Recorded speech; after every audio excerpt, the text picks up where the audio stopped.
The Night Clerk is just one of those movies I stumbled across on VOD. I'd never heard of it before. I really liked the sound of the cast. You had Tye Sheridan, you had Ana de Armas, and I just kind of put it on. It looked like a kind of murder mystery, and you know, I'm always up for a good murder mystery.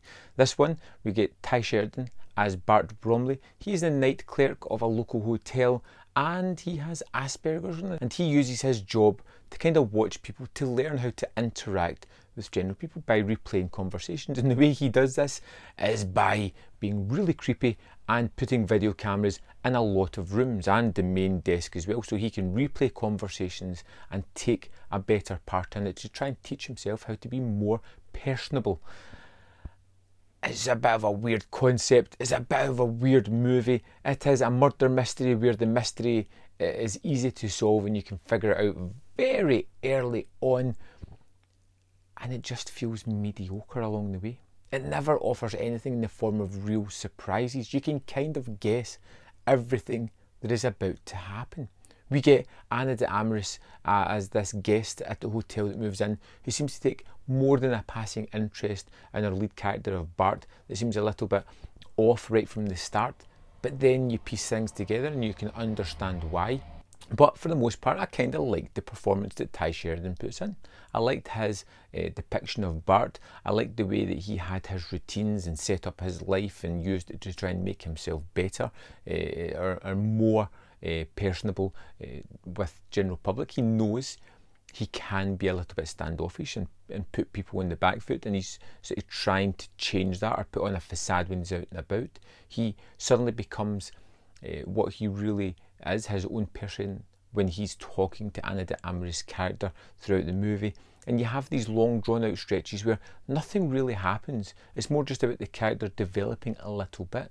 And it's up to you whether you want your murder mystery to be a little bit more fast paced, a little bit more with the clues and a little bit more danger put into it, a little bit more of a mystery or misunderstanding with the police.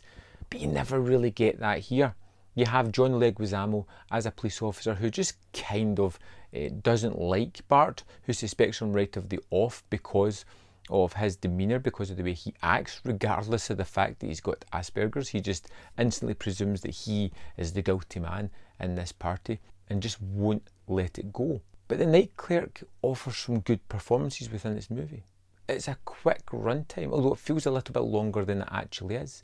The mystery at the heart of it, it's easy to solve. There's no real mystery there, which is a shame because I would have liked to have kept Bart having to do a little bit more detective work, having to chase things down a little bit more. It would have been nice to see this character out in the world with a high pressure situation, trying to deal with what was going on, but it never really takes that route. It takes the more pedestrian, by the numbers route of a murder mystery, and that is probably the worst thing I could say about this movie.